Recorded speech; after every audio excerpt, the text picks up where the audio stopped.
You know how sometimes at work you're like panicking because of something and you can't make it obvious because it's going to have a ripple effect on your teammates. So you go to the balcony or wherever the smoking area in the office is, and you just light up and smoke the cigarette and focus on the cigarette. So it sort of takes away, you know, the focus from whatever you were thinking of onto the cigarette for those 7, 10, 12 minutes, whatever the time you take to smoke one. I also have to socialize for my work.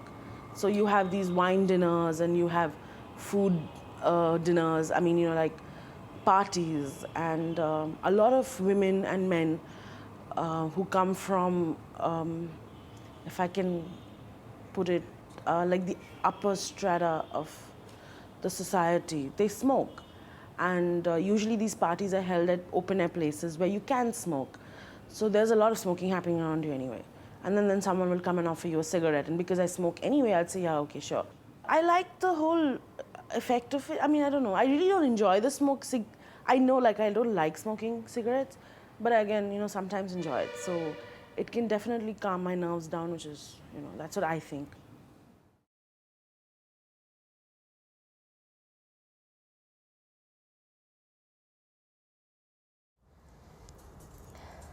I don't really enjoy it. I think it's just something that I've done for a very long time, so it's just one of my day-to-day things now. It's not something that I choose to do it, really. You know, when I'm like fed up, I'll feel like going for a ciggy. It's just something there, I think. That's that in between of your day, do you know what I mean? If you've got 5 minutes, go and have a ciggy. And the same when I was in college, I used to do the same. I used to, like, when we'd have a break, go down for a ciggy. So it was just the same. I could go till like 5 o'clock at night without a ciggy, but then after like 5, when I've had something to eat, that's when I start craving one, because when I eat, that's when I feel like I need a ciggy. But if I don't have a ciggy, I feel like I'm withdrawing and I feel like I'm going angry and things, which isn't a nice sign. But I can see the change in me when, you know, when I've got them there to go and have one in the back garden, to having to go to the shop and not having them, and catching that minute to go to the shop. It's awful. It makes me, I think I get anxiety, I get anxious off it.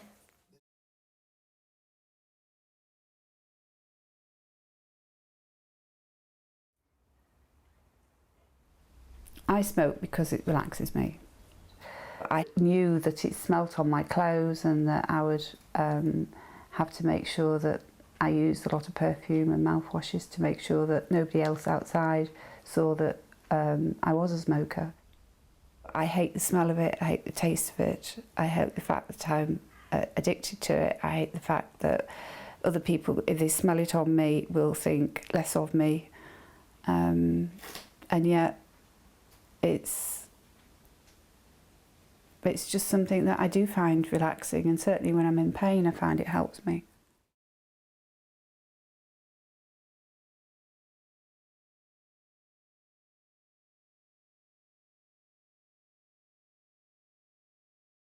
ನಮ್ಮ ಹೆಸರು ಗೀತಾ ಅಂತ. ನನಗೆ ಎಲ್ಲದಕ್ಕೆ ಅಭ್ಯಾಸ madam. ಇದು ತಿಂದರೆ ನೀರು ಕುಡಿಯೋಕ್ಕೆ ಇಷ್ಟ ಇರಲ್ಲ, ಊಟದ ಮೇಲೆ ಇಷ್ಟ ಇರಲ್ಲ. ಹಿಂಗೆ ಅಡಿಕೆ ಹಾಕ್ಕೊತೀವಿ, ಹಿಂಗೆ ಎಲೆ ಹಾಕ್ಕೊಂಡು ಹಿಂಗೆ ಸುಣ್ಣ ಹಾಕ್ಕೊತೀವಿ, ಹಿಂಗೆ ಹಾಕ್ಕೊತೀವಿ ಮೇಡಮ್. ಹಾಕ್ಕೊಂಡು ಬಾಯಲ್ಲಿ ಇಟ್ಕೊಂಡು ತಿಂದ್ಬಿಡ್ತೀರಾ ನೀವು? ಹಾಂ, ಉಗಿತೀವಿ. ಇದು ಮಾತ್ರ ನುಂಗಲ್ಲ, ಹೊಟ್ಟೆಗೆ ಹೋಗಲ್ಲ, ಉಗಿತೀವಿ ಕೆಳಗಡೆ. ಯಾವಾಗ ಶುರು ಆಯಿತು ಈ ಅಭ್ಯಾಸ? 20 ವರ್ಷದಿಂದ ರೂಢಿ ಇದೆ ಮೇಡಮ್. ಇನ್ನೂ ಒಂದು 10 ವರ್ಷ ಮಗುವಿಂದ ರೂಢಿ ಇದೆ. ಎಷ್ಟು ಹಾಕ್ತೀರಾ ಒಂದು ದಿನಕ್ಕೆ? ದಿನಕ್ಕೆ ಒಂದು 4-5 ಸತಿ ಹಾಕ್ತೀವಿ ಮೇಡಮ್. ಯಾವಾಗ ಹಾಕ್ತೀರಾ ನೀವು?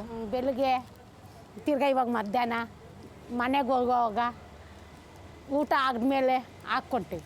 ಇದು ತಿಂದರೆ ಯಾವ ಥರ ಫೀಲಿಂಗ್ ಆಗುತ್ತೆ? ಯಾವ ಥರ ಸಂತೋಷ ಬರುತ್ತೆ ನಿಮಗೆ? ಇಷ್ಟ. ನೀರು ಕೇಳಂಗಿಲ್ಲ, ಒಂದು ನಾಷ್ಟ ತಿನ್ನೋಣ ಅನ್ಸಲ್ಲ, ಒಂದು ಜ್ಯೂಸ್ ಕುಡಿಯೋಣ ಅನ್ಸಲ್ಲ. ಎಷ್ಟೇ ಬಿಸಿಲಾಗಲಿ ಕೆಲಸ ಮಾಡ್ಕೊಂಡೇ ಹೋಗ್ತಾ ಇರ್ತೀವಿ. ಒಬ್ರಿಗೆ ಏನಾದರೂ ಕೇಳೋಣ ಅಂತ ಆಸೆ ಬರಲ್ಲ. ಇದು ಇಲ್ಲಾದರೆ ಒಬ್ರು ಕೇಳೋಣ ಅಂತ ಆಸೆ ಬರುತ್ತೆ. ಸಿಕ್ಕಲಿಲ್ಲ ಅಂದರೆ ಏನಾಗುತ್ತೆ? ಏನಿಲ್ಲ ಮೇಡಮ್, ಹುಚ್ಚು ಹಾಕ್ಕೋಬೇಕು ಅಂತ ಹುಚ್ಚು ಅಷ್ಟೇ.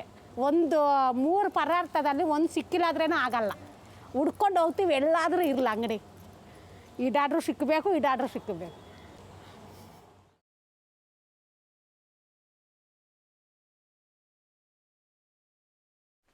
First of all, it might just be, well, instead of having 2 chocolate biscuits, I'll have 4, and then it's half a packet, and then before you know it, you're eating a whole packet, and then a packet of crisps on top. Even as I talk about it now, I can't salivate about this because I don't do it anymore, but I still remember the hit I used to get off it, which was my favourite supper. My favourite supper was 2 packets of cheese and onion crisps, 6 rounds of bread, heavily buttered, a marathon, and probably a pint and a half of milk. And I'd have that before I went to bed.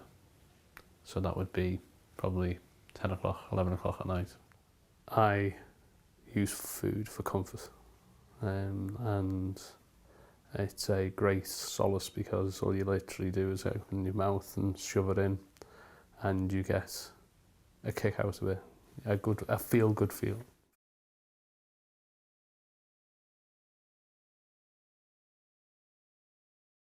I do sometimes feel a little bit guilty for maybe indulging my sweet tooth. I love to bake, and I do make a lot of cakes, and there is a little part of me that's saying, oh, you shouldn't really be having this. But I think it's all things in moderation.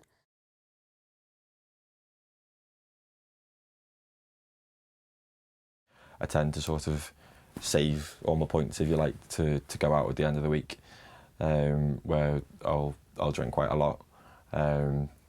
We usually do a thing called pre-drinking as well. We'll go to a friend's house and we'll drink there, and then we'll go out into town, and on the night out we'll drink in pubs and clubs and things like that.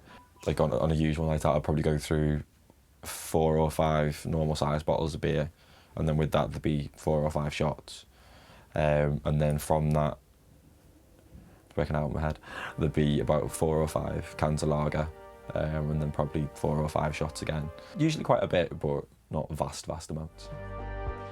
When we're getting drunk, the main thing I found, I like the lack of inhibition that you get, and you get more foolish and you get more stupid and you do things that you wouldn't ordinarily do. I'm surprisingly self-conscious when it comes to like dancing and stuff like that, whereas when I'm hammered, I won't care at all, and I'll look like an absolute idiot, and I love it. I think it's brilliant. And, you can have a lot more sort of banter with people that you wouldn't ordinarily say, and everything's 10 times funny.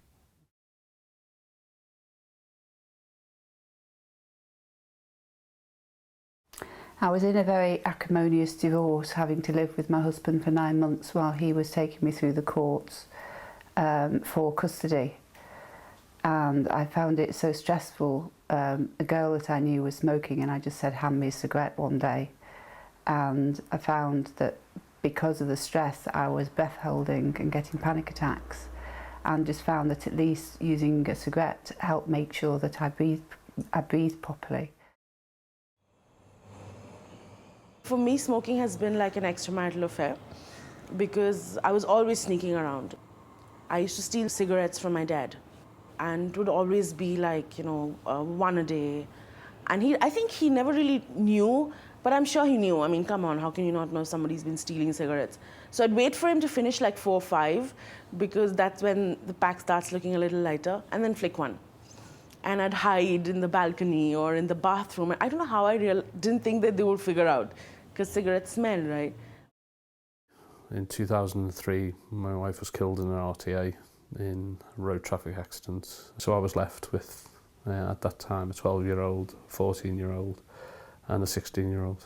And I think the truth is, food became a place of solace. It became something that I would say I found comfort in, and it was a way of hiding from the realities of the health problems that are associated with being an addict to food instead of being addicted to so many other things that are out there. It wasn't just the taste, it wasn't just how it felt as it went into your stomach. It was basically like an adrenaline rush you'd actually get. You walk down any high street, the amounts of fast food there is in every high street, it doesn't matter where you are in the country, it is. If you don't fancy going in to a takeaway or into a restaurant to buy something, walk into one of your convenience stores. Every one of them will have pizzas, beer, chocolate, crisps, nuts, every sort of high saturated substance you can think of, basically. And you can be in and out with an almighty hit to be devoured as soon as you get home within minutes, and it will only cost you a couple of pounds to do it. It's something that creeps up onto you. You don't really expect it. You don't sit there with the intention of becoming obese. When I was probably around about 9 or 10, I had a bit of an accident and injured my knees. So after that, I wasn't really able to do much in the way of sports and PE and so on. I was quite good at swimming. I enjoyed swimming. But other than that, I didn't really get an awful lot of exercise, so I did put on a little bit of weight. Being as how I'm on quite a limited income, the family tends to eat cheap rather than eat healthy. The two aren't always mutually exclusive, but because I work and I've got to look after my daughter and everything else, I don't always get time to cook a nice healthy meal from scratch. I think I did use drink as like a method of escape quite a bit. Probably 16, 17, when I was really struggling with the fact that I was gay. I did use it quite a lot because by that point I'd sort of, like, when I was drunk, I was having a good time, so I was having fun. So if I was stressed or upset at that age, I sort of turned to drink because to me it was associated with having a good time, having good fun and feeling good. So there were times when, if I was feeling particularly low, my solution would be bargain booze or the pub around the corner.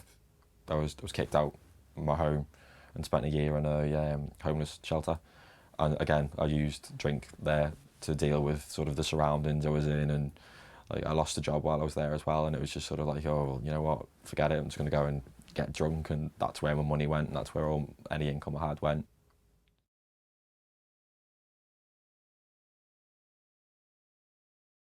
There have been times when it has gotten risky. Like again, I'm not allowed as such. My friends won't let me drink spirits because I tend to forget completely what's happened, which has happened a few times, and I can turn a little bit nasty sometimes on spirits, and they don't like that, and I don't like that. I've fallen down the stairs and stuff when I've been drunk. I've never seriously injured myself. It was sprained wrist, sprained ankle, egg on my head or something like that. I almost see it as some sort of penance because I do drink quite a lot and I do get quite drunk. So if I wake up in the morning and I've got a big bruise on, it's like, well, serves you right. It's like me paying my comeuppance for being drunk. I think it's part of the adventure of the night out to an extent, but if you could pick and choose whether it'd happen, you'd say no.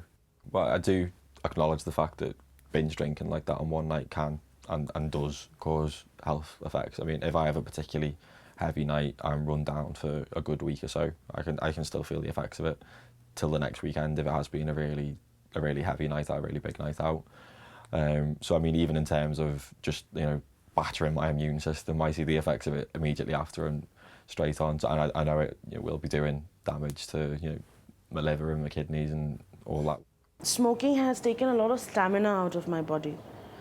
Like when I'm climbing stairs after 5 floors or 6 floors, I can tell that I'm having breathing problem, which is basically I need to take a break and then again start climbing. When I go walking after about 3 or 4 or 5 kilometers, I feel tired, which I think is because of the smoking. If I run or anything, I find my chest really queasy all the time. And I think that's definitely off smoking. When I breathe, I can't breathe out my nose. I don't know if that's something to do with smoking because I was so young then, but I can't breathe out of my nose. I have to breathe out my mouth, or if I close my mouth and try and breathe out my nose, it's like I can't breathe. It's like someone sitting on my chest. Well, because I'm not working at the moment, I get just a basic £100 and odd pounds. So basically I've got to get me like heat gas, everything out of that, my food, and then still have money left over for ciggies, which I shouldn't be thinking of that. I should be thinking of, if I run out of gas in the week, this is what I can use. But that just goes towards me smoking, so that's not very, very good.